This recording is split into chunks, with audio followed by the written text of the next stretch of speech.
Jasminah menuruni tangga Bandara Jakarta dengan langkah mantap, membawa koper besar serta mengenakan crop top pink yang memancing tatapan heran penumpang lain.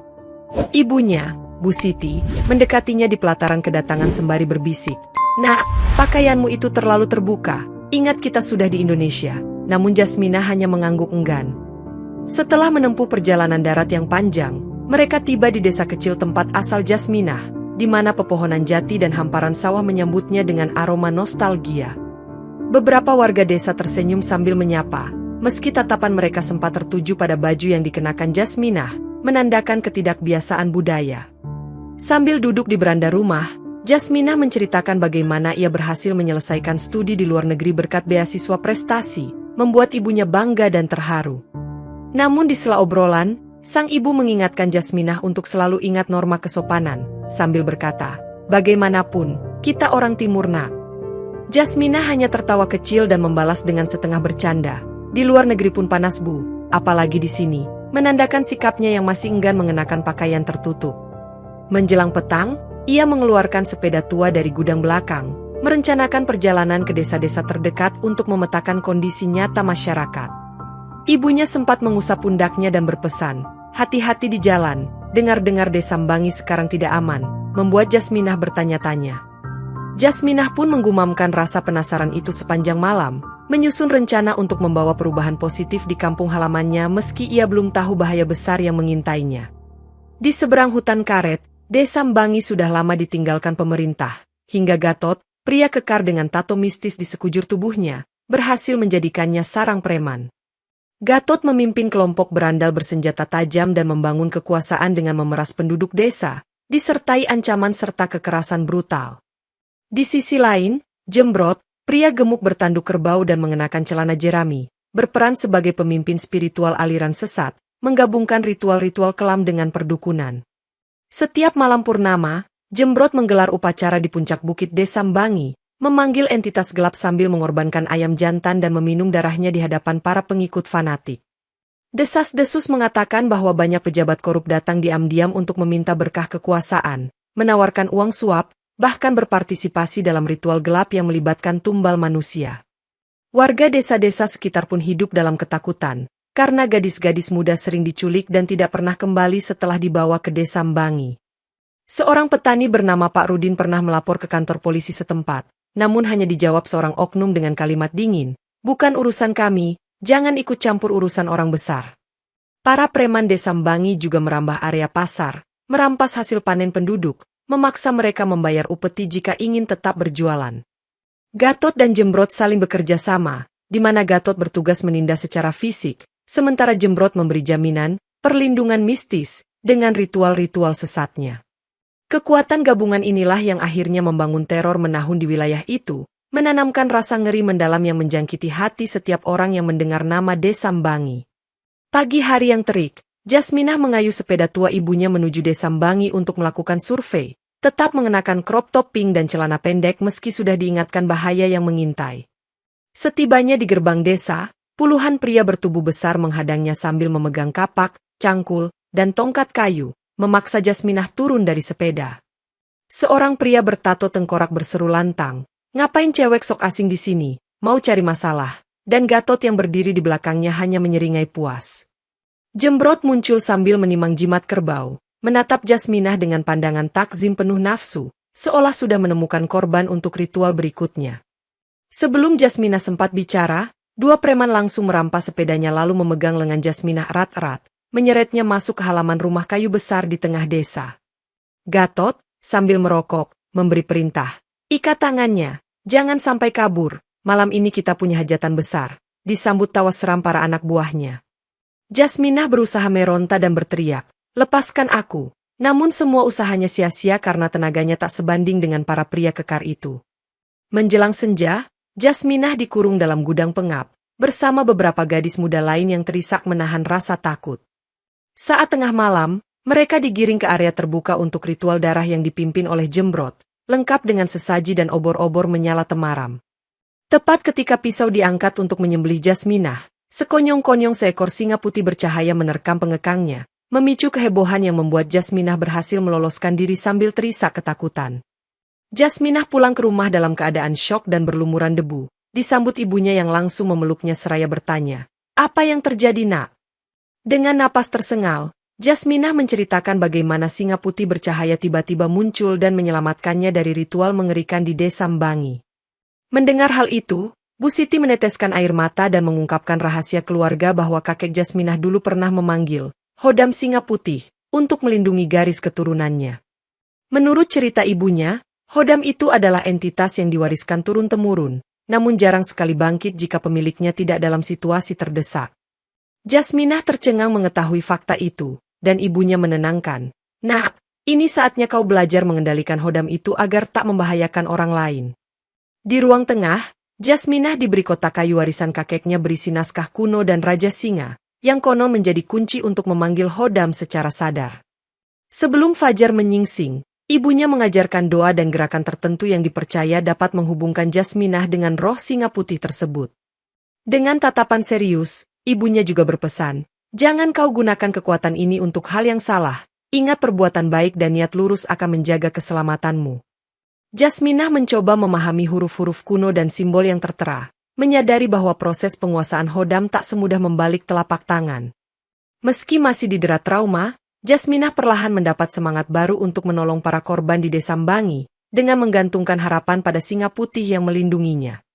Keesokan paginya, Jasminah menerima kabar bahwa 2 gadis tetangganya hilang setelah pergi ke pasar. Ia segera melacak jejak mereka sampai di tepi hutan dekat Desa Mbangi, menemukan rombongan preman yang tengah meringkus beberapa gadis lain untuk dikirim ke markas Gatot. Dengan mengucap mantra pelan yang diajarkan ibunya, Jasminah merasakan seolah ada energi panas di telapak tangannya, seiring munculnya bayangan singa putih di belakangnya. Salah satu preman berteriak, "Heh, itu cewek kemarin, tangkap dia," sebelum tiba-tiba merasakan cakaran tak kasat mata menerjang dadanya. Jasminah sendiri terkejut melihat para preman terpelanting oleh pukulan yang seolah bukan hanya berasal dari tangannya, melainkan kekuatan lain. Gadis-gadis yang diculik menjerit ketakutan, tapi Jasminah berteriak, "Ayo lari sekarang, sembunyi di semak-semak," sambil memukul mundur 3 preman bersenjata. Seorang preman bersenjatakan parang maju memotong angin, namun tiba-tiba singa putih tak kasat mata itu menerkam bahunya, membuatnya menjerit dan terjatuh. Dalam suasana kacau, Jasminah mengarahkan tangan kirinya ke arah preman terakhir, lalu membisikkan doa yang membuat sosok singa putih mengaum keras, menakut-nakuti mereka hingga berlarian. 3 nyawa preman melayang pada pagi itu, menjadi peringatan bagi Gatot bahwa ada kekuatan misterius yang tidak ia perhitungkan. Dengan napas memburu, Jasminah membawa pulang para gadis yang selamat, namun hatinya berdegup kencang menyadari bahwa ia baru saja melakukan pembantaian mematikan. Kabar tentang wanita muda dengan singa putih yang membantai preman di tepi hutan segera sampai ke telinga Gatot, membuatnya mengumpulkan anak buah di balai bambu tempat mereka biasa bermusyawarah licik. Sambil mengepulkan asap rokok, Gatot menatap mereka satu persatu seraya berkata, "Kita harus habisi cewek itu secepatnya, sebelum dia menghancurkan bisnis kita." Jembrot yang duduk di sudut ruangan hanya terkekeh, lalu berucap, "Kita akan menyiapkan ritual lebih besar, tenaga halus akan kita panggil untuk menaklukkan roh singa itu." Selain mereka, seorang pejabat kabupaten bernama Pak Rudi datang diam-diam, memberikan skoper uang sogokan agar Gatot tetap menjaga kestabilan demi kelancaran proyek korupsi. Pak Rudi pun menimpali dengan nada tenang, "Yang penting jangan sampai ada keributan besar yang menarik perhatian media, saya tak mau kedudukan saya dipertaruhkan." Sementara itu, di rumah Jasminah, seorang kolega lama yang bekerja di kantor kecamatan membocorkan fakta bahwa Gatot sudah membeli banyak aparat kepolisian sehingga sulit dilaporkan secara hukum. Jasminah yang mendengar kabar tersebut pun menyiapkan bukti-bukti penculikan, sambil menyuruh para korban untuk bersaksi bila suatu saat dibutuhkan. Beberapa warga desa, karena takut, tidak berani memberi pernyataan terbuka, membuat Jasminah semakin geram pada sistem rusak yang melindungi kejahatan Gatot. Di belakang layar, Jembrot juga sibuk mempersiapkan sesajen daging kambing dan potongan tubuh kelelawar untuk ritual memanggil entitas kegelapan, berusaha mematahkan kekuatan Jasminah. Ancaman dari 2 arah, kekuatan preman dan korupsi pejabat, membuat situasi semakin genting, menandakan konflik yang kian kompleks. Merasa butuh kekuatan lebih, Jasminah pergi ke hutan jati di pinggir desanya sebelum fajar, membawa kitab warisan kakeknya untuk mempraktikkan gerakan dan mantra pengendalian Hodam. Ia menyiapkan lingkaran persembahan dari dedaunan pisang, kemudian menutup mata dan merapal ayat-ayat kuno, berharap dapat memperkuat ikatannya dengan sang singa putih. Terdengar auman samar di telinganya, dan ketika Jasminah membuka mata, ia melihat bayangan singa itu menatapnya dengan sorot mata keemasan yang memancarkan rasa setia. Sambil mengepalkan tangan, Jasminah bergerak mengikuti gerakan silat turun-temurun, kaki dan tangannya menari lincah di antara pepohonan hutan yang masih basah oleh embun. Beberapa kali ia jatuh tersungkur karena kehilangan keseimbangan, namun setiap kali bangkit, ia merasakan kekuatan fisik dan mentalnya bertambah pesat. Di sela latihan, suara berat bergema, seolah singa itu berbisik di benak Jasminah. Jangan ragu, akulah pelindungmu, jangan biarkan kegelapan menguasaimu. Selama berjam-jam, Jasminah mempelajari teknik menyatu dengan Hodam, di mana ia harus memperkuat niat dan memurnikan hati agar kendali tidak terlepas. Ia juga berlatih teknik pertahanan dengan menggunakan bambu, memanfaatkan kelincahan dan energi singa putih untuk menangkis serangan tak kasat mata. Saat matahari sudah tinggi, Jasminah akhirnya mengakhiri pelatihan, merasakan seluruh tubuhnya lelah namun jiwanya dipenuhi keyakinan lebih besar. Sebelum pulang, ia menatap langit sambil bersumpah dalam hati, akan kulindungi desa ini dengan segala daya, tak peduli berapa banyak nyawa preman yang harus kuhadapi. Tony, seorang pemuda desa yang sedari kecil iri pada kepintaran Jasminah, diam-diam menjalin kontak dengan Gatot demi mendapatkan uang dan pengaruh. Suatu siang, ia menemui Gatot di sebuah warung tua kumuh, berbisik, "Aku tahu kelemahannya, dia cuma gadis biasa yang mengandalkan roh kakeknya." Gatot dengan tatapan penuh selidik memberinya segepok uang sambil berkata, "Buktikan kesetiaanmu, beri aku informasi akurat agar kita bisa menjebak dia." Tony pura-pura menyesal di hadapan warga desa, seolah menasihati mereka untuk tidak terlibat dengan urusan Jasminah yang dianggapnya hanya cari sensasi. Beberapa kali, Tony berpura-pura ramah pada Jasminah, bahkan menawarkan bantuan untuk mendata korban penculikan, padahal dia mencatat setiap detail gerakan Jasminah. Suatu malam, Tony menebar isu miring, menyatakan bahwa Jasminah menggunakan ilmu hitam untuk memanggil singa putih, membuat sebagian orang desa jadi takut mendekat. Namun, di antara rasa bersalahnya, Tony mulai gentar ketika menyadari kekejaman Gatot dan Jembrot yang tak segan mengorbankan gadis-gadis tak berdosa. Meski begitu, ia tetap melanjutkan rencana liciknya, mengirim pesan singkat ke Gatot yang berbunyi, "Besok pagi dia akan latihan di hutan, kita bisa menyergapnya." Gatot langsung menyiapkan 10 preman bersenjata lengkap, memerintahkan mereka untuk diam-diam mengepung lokasi yang dijelaskan Tony. Tony tertunduk di kegelapan malam, merasakan gelisah yang semakin dalam, namun hasratnya akan uang dan kuasa menutup nuraninya untuk sementara waktu. Mendapatkan firasat buruk, Jasminah justru memilih menyamar ke desa Mbangi dengan menyelinap di malam hari, memakai kerudung besar dan baju lusuh supaya tak dikenali. Ia berpura-pura sebagai pendatang yang mencari saudara jauh, bertanya pada beberapa warga setempat tentang lokasi, balai preman, tanpa menimbulkan kecurigaan besar. Dalam pengembaraan singkat itu, ia mendengar bisikan-bisikan ngeri dari penduduk. Katanya besok ada ritual besar, banyak korban gadis muda akan disembelih. Pelan tapi pasti, Jasminah membuntuti salah satu preman yang membawa peti berisi jimat-jimat dan benda sesaji ke sebuah rumah kayu besar dengan simbol kepala kerbau di pintunya. Di sana, ia mencuri dengar percakapan Gatot dan Jembrot yang sedang menyiapkan pawang khusus untuk melawan Hodam Singa Putih dengan mantra pengunci roh.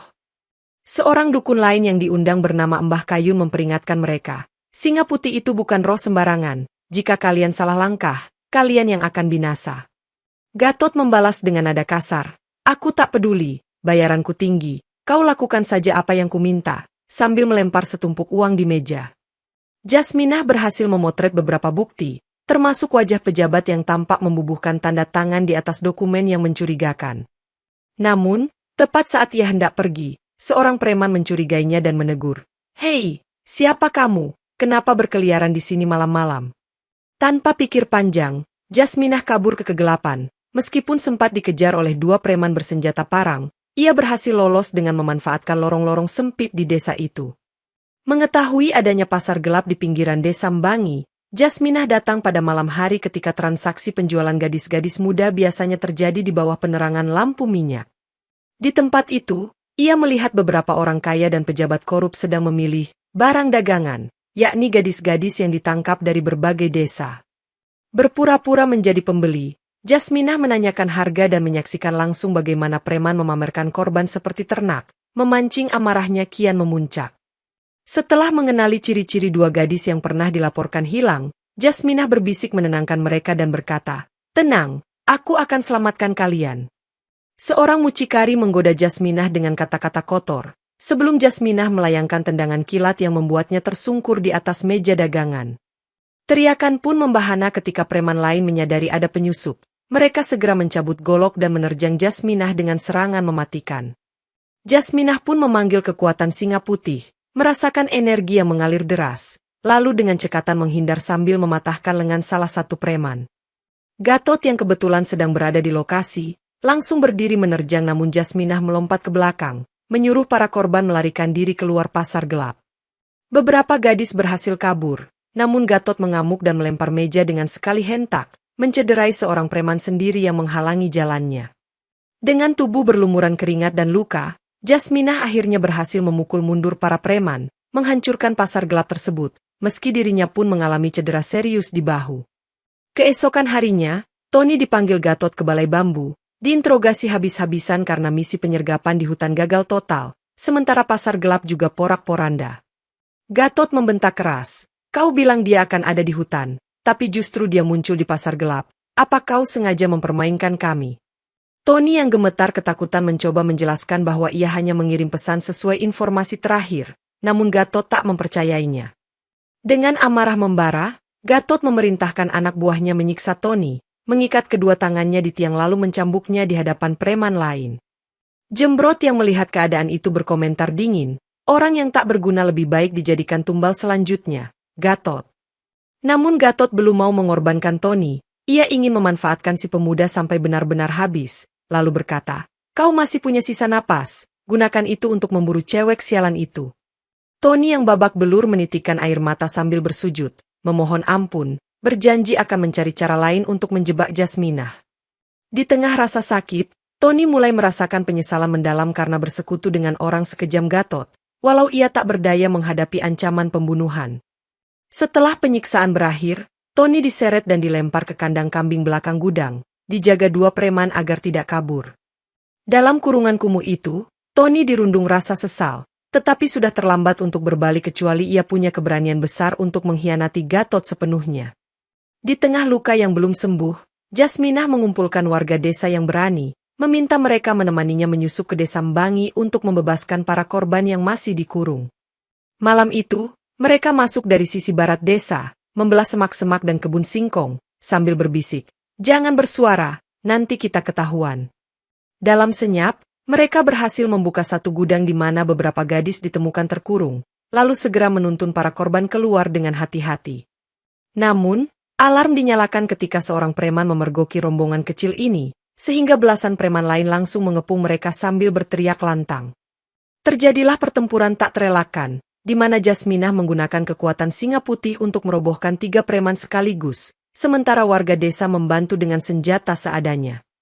Jembrot muncul membawa tongkat kerbau dan melantunkan mantra hitam yang membuat tubuh Jasminah seketika panas dingin, seolah diserang racun tak kasat mata. Melihat Jasminah terhuyung, Gatot memanfaatkan kesempatan ini dan menghajarnya dengan pukulan bertubi-tubi yang meretakkan tulang rusuk Jasminah. Warga desa berusaha menolong, tetapi Gatot dan preman-premannya terlalu kuat, hingga akhirnya Jasminah memberi isyarat, "Selamatkan yang lain, cepat pergi." Pada akhirnya, penyerbuan itu gagal total, di mana Jasminah berhasil kabur dengan kondisi terluka parah, sementara sisa warga desa terpencar menyelamatkan diri. Meski sebagian korban selamat berhasil dibawa kabur, kenyataan pahit ini menunjukkan bahwa kekuatan Gatot dan Jembrot masih terlalu besar untuk dihadapi sendirian. Terbaring di bel-bel rumahnya, Jasminah demam tinggi akibat mantera hitam Jembrot, membuat ibunya cemas dan terus membacakan doa-doa penangkal. Dalam kondisi setengah sadar, Jasminah seolah melihat sosok kakeknya yang berkata, "Buka jiwamu lebar-lebar, terima kekuatan singa putih seutuhnya." Seketika, tubuh Jasminah bergetar hebat, dan cahaya putih samar melingkupi dirinya seperti selimut hangat yang memulihkan luka-lukanya. Beberapa warga yang menjaga di luar kamar menyaksikan lampu-lampu bergetar, diakini sebagai tanda bahwa energi hodam singa sedang melingkupi Jasminah secara penuh. Ketika demamnya mereda, Jasminah bangkit perlahan, merasakan tubuhnya jauh lebih ringan dan tangannya memancarkan aura putih yang memberinya sensasi kekuatan baru. Ia mencoba melompat kecil, dan dengan kaget menyadari loncatannya mencapai langit-langit, lalu menjerit pelan. Ini, kekuatan apa? Bu Siti tersenyum penuh rasa syukur, berkata, kau sudah pulih nak, hodam itu sekarang merasuk sempurna dalam dirimu. Jasminah mencengkeram kain bajunya yang robek, menyadari bahwa ia kini mungkin mampu mengimbangi Gatot dan menghalau mantra jembrot. Tanpa banyak kata, ia keluar menemui beberapa warga desa yang selamat, menenangkan mereka dengan kalimat meyakinkan, kita akan bangkit lagi, dan kali ini kita tidak akan mundur. Berkat limpahan kekuatan hodam singa putih, Jasminah bersiap menghadapi konfrontasi akhir, memulai langkah baru yang akan mengguncang desa Mbangi. Setelah mengetahui bahwa Tony dipenjarakan dan disiksa Gatot, Jasminah menyadari masih ada informasi berharga yang bisa digali dari pemuda itu, sehingga ia bertekad menyelamatkannya. Malam itu, ia menyusup ke desa Mbangi melalui jalur parit bekas irigasi, di mana suara jangkrik dan kodok menyamarkan langkah kakinya. Dengan kekuatan barunya, Jasminah memanjat dinding kayu di belakang gudang tanpa kesulitan, mencari keberadaan Tony yang dikabarkan ditahan di kandang kambing. Dua preman yang berjaga di dekat kandang itu dibuat tak sadar dengan pukulan telapak tangan Jasminah yang kini mampu melontarkan energi kejut. Tony yang terduduk lemas di lantai kandang, mendongak dan terbelalak melihat Jasminah datang, lalu berbisik, kenapa kamu menyelamatkanku? Aku ini pengkhianat. Jasminah hanya menjawab singkat, masih ada kesempatan untukmu menebus kesalahan, beritahu aku semua yang kau ketahui tentang rencana Gatot. Setelah melepaskan ikatan Tony, Jasminah memapahnya keluar, sementara suara langkah kaki preman mulai terdengar mendekat. Sambil setengah berlari, Tony membocorkan bahwa Gatot dan Jembrot akan menggelar ritual akbar dalam waktu 3 hari, yang melibatkan puluhan gadis dari desa-desa sekitar. Mereka akhirnya lolos melalui celah pagar belakang, namun tercium oleh satu preman yang berteriak, mereka kabur, tangkap Tony. Dengan sedikit sisa tenaga, Tony berhasil mencapai tepian hutan bersama Jasminah, sementara preman-preman tertinggal jauh di belakang, tak mampu menandingi kecepatan lari Jasminah yang sudah diperkuat hodam. Di tengah lapangan terbuka desa Mbangi, Jembrot menancapkan tongkat kerbau ke tanah sambil menggumamkan mantra pemanggil arwah, diiringi asap kemenyan yang mengepul ke udara. Puluhan gadis yang disekap, dibawa secara paksa dan dirantai di sekeliling altar, siap dijadikan persembahan bagi makhluk gelap yang hendak dipanggil Jembrot. Gatot yang mengawasi dari dekat terlihat gelisah, sesekali melirik langit malam yang mendung seolah menanti petir menyambar sebagai pertanda. Warga desa yang ketakutan tak berani keluar rumah, namun bisik-bisik mereka berkata, ini pasti ritual terakhir yang akan merenggut banyak nyawa. Embah Kayun sang dukun pembantu mulai merapal doa dengan bahasa kuno, membuat angin berhembus kencang dan api obor berpendar tak menentu. Jembrot menari di sekitar lingkaran, mencipratkan darah kambing sambil berseru, penguasa kegelapan, terimalah persembahan ini, berikan kami kekuatan. Tiba-tiba langit menggelegar, dan kabut pekat menyelimuti area altar, menandakan hadirnya energi jahat yang memenuhi setiap sudut desa Mbangi. Beberapa preman tampak ketakutan, namun Gatot membentak mereka. Bodoh, tetap di tempat, kekuatan ini akan membuat kita tak terkalahkan. Di tengah puncak ritual, Jembrot hendak mengorbankan gadis pertama ketika auman dahsyat menggema, menandakan kedatangan Jasminah dan hodam singa putihnya. Semburat cahaya putih menerangi kegelapan, memecah kabut dan memporak-porandakan barisan preman, membuat Gatot dan Jembrot menegang menghadapi ancaman besar. Begitu melihat Jasminah muncul dengan aura singa yang menyilaukan, Gatot langsung menghunus goloknya dan berteriak, bunuh dia sekarang, serang dari segala arah. Puluhan preman bergerak bersamaan, tetapi Jasminah melompat tinggi sambil melepaskan pukulan berenergi yang membuat tanah di sekitarnya bergetar. Gatot sendiri maju menerjang, memutar goloknya dengan kecepatan tinggi, mengabaikan para preman lain yang mulai terpental karena sabetan energi Jasminah. Dalam satu ayunan, golok Gatot nyaris menebas leher Jasminah, namun auman singa putih yang menggema menangkis serangan itu, membuat bilah golok mental ke samping. Gatot tak patah arang, ia menghantam dada Jasminah dengan tinjunya, membuat Jasminah terhempas beberapa meter, sementara sang singa putih menjerit marah. Kesempatan itu dimanfaatkan beberapa preman untuk menerjang para gadis yang dirantai, tapi Tony, yang datang bersama warga, bergegas mencegah mereka. Gatot yang diliputi amarah melompat ke udara, berusaha membelah kepala Jasminah, namun Jasminah menangkis dengan lengan yang kini diperkuat energi hodam. Gemuruh benturan dua kekuatan tersebut memekakan telinga, seolah petir menggelegar di atas lapangan desa Mbangi yang dipenuhi aroma dupa dan darah. Wajah Gatot berlumuran keringat, urat-uratnya menonjol di leher, menandakan kemarahan yang memuncak, sementara Jasminah menyalurkan tenaga terakhirnya ke ujung tinjunya. Dalam satu serangan pamungkas, Jasminah menghantam perut Gatot dengan dorongan kekuatan singa putih, membuat lelaki kekar itu terpelanting sejauh 5 meter, menghantam altar ritual hingga roboh. Kejatuhan Gatot yang begitu dramatis memicu semangat warga desa. Mereka beramai-ramai keluar dari rumah sambil membawa tongkat, bambu runcing, dan obor. Para preman yang sebelumnya jumawa mendadak panik melihat gelombang massa yang marah, berteriak, "Mundur, kita kalah jumlah."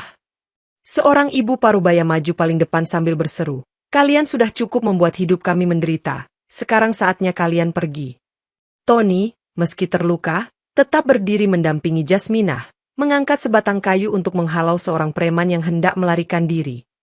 Suara denting perkakas rumah tangga yang dipukul ibu-ibu menggema di seluruh desa, menandakan perlawanan besar yang tak bisa dipadamkan. Salah satu preman melempar senjatanya ke tanah sambil menyerah, lalu diikuti oleh rekan-rekannya yang menyadari bahwa mereka telah terkepung tanpa harapan. Jembrot mencoba kabur ke tengah hutan, tapi sekelompok pemuda mengejarnya, memutus jalan keluar, membuatnya kembali terpojok di tengah lapangan. Dengan satu gerakan, Jasminah melepas rantai yang mengekang para gadis, membiarkan mereka berhamburan menangis lega dan memeluk keluarga yang datang membantu. Sorak-sorai warga bergema, memicu keberanian kolektif yang selama ini terpendam, akhirnya meletus bersama runtuhnya tirani Gatot dan Jembrot. Singa putih tak kasat mata itu mengaum lembut di sisi Jasminah, seolah memberi restu bahwa desa ini siap memasuki babak baru kebebasan. Di pagi berikutnya, warga desa menemukan dokumen rahasia yang tercecer di antara puing altar, berisi tanda tangan Pak Rudi dan bukti keterlibatan beberapa pejabat besar dalam pendanaan ritual. Jasminah segera membawa dokumen-dokumen itu ke kantor kecamatan, namun di sana ia dihadang seorang oknum polisi busuk yang berusaha menyita bukti tersebut. Dengan dingin, si polisi berkata, "Lebih baik kau diam, semua ini bukan urusanmu, gadis kampung." Namun Jasminah menolak untuk menyerah. Menyadari bahwa kantor kepolisian setempat sudah dibeli, Jasminah dan beberapa warga nekat ke kantor media lokal, menyerahkan bukti agar publik mengetahui kebenaran. Berita pun meledak, foto-foto ritual, kesaksian korban, dan bukti korupsi menyebar cepat, memaksa pihak berwenang di tingkat provinsi turun tangan. Pejabat-pejabat yang merasa terancam mulai bersiasat dengan memerintahkan anak buahnya menghalangi mobil media yang hendak liputan langsung ke desa Mbangi. Akan tetapi, warga yang marah berbaris di sepanjang jalan, bersorak-sorai melindungi para jurnalis yang datang, sehingga upaya penghalangan gagal total. Pak Rudi yang takut skandalnya terbongkar kabur keluar daerah, namun akhirnya tertangkap di perbatasan oleh tim gabungan kepolisian yang bersih dari suap. Suasana desa Mbangi berubah ramai, penuh dengan orang media dan pihak berwajib, menggali lubang bekas ritual, mengumpulkan bukti guna menjerat semua kaki tangan Gatot. Berbagai pihak yang terlibat pun satu persatu terciduk, menandakan runtuhnya pilar-pilar korupsi yang selama ini melindungi praktek kotor di desa itu. Meski Gatot sudah terpukul mundur, ia masih bernapas dan kabur ke sebuah pondok tua di tepi jurang, merencanakan pertarungan balas dendam dengan sisa kekuatannya. Jasminah yang mendapat firasat buruk langsung menyusul ke sana, bertemu Gatot yang berdiri bertelanjang dada, menampilkan tato mistis yang semakin gelap warnanya. Dengan suara parau, Gatot menggeram, "Aku tak akan menyerah. Kau boleh membunuhku, tapi aku akan membawamu ikut mati." Jasminah menegang, merasakan aura jahat yang berlipat ganda menguar dari tubuh Gatot, sepertinya sisa ilmu hitam Jembrot telah berpindah padanya. Duel pun dimulai, Gatot menyerang dengan pukulan keras yang mengguncang tanah di bawah kakinya, sementara Jasminah menangkis sambil memanggil hodam singa putih.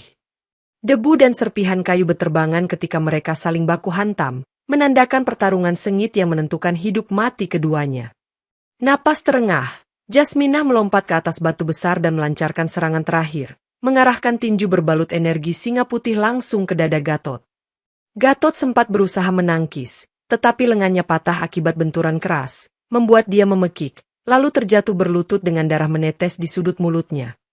Dalam deru angin kencang yang menerbangkan dedaunan, Jasminah menghampiri Gatot yang tak lagi berdaya, menatapnya dengan sorot mata penuh ketegasan. Sebelum pingsan, Gatot sempat berbisik, "Kau memang kuat, tapi kegelapan akan terus membuntutimu." Sementara Jasminah menghela napas lega, menandai akhir dari ancaman terbesar. Dengan tumbangnya Gatot dan terbongkarnya jaringan aliran sesat Jembrot, Desa Mbangi dan desa-desa sekitar mulai berbenah, mengikis rasa takut yang selama ini menghantui. Warga desa bergotong royong memperbaiki rumah-rumah yang rusak, membersihkan sisa-sisa altar ritual, serta menanam kembali ladang-ladang yang sempat terbengkalai. Para korban penculikan yang berhasil diselamatkan mendapatkan pendampingan dan bantuan medis, sementara keluarga mereka kembali berkumpul dan bersyukur masih diberi keajaiban.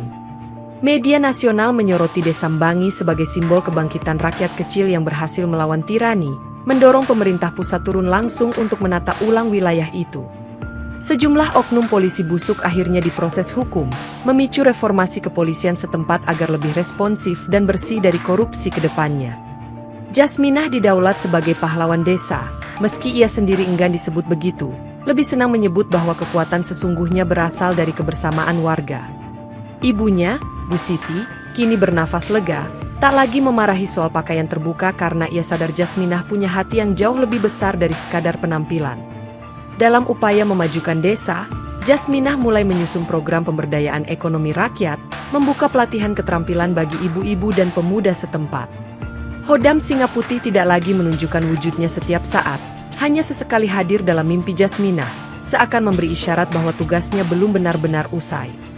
Di bawah sinar matahari yang cerah, Desa Mbangi perlahan bertransformasi menjadi tempat yang aman dan makmur, menandai lembaran baru yang ditulis atas jerih payah dan keberanian semua orang.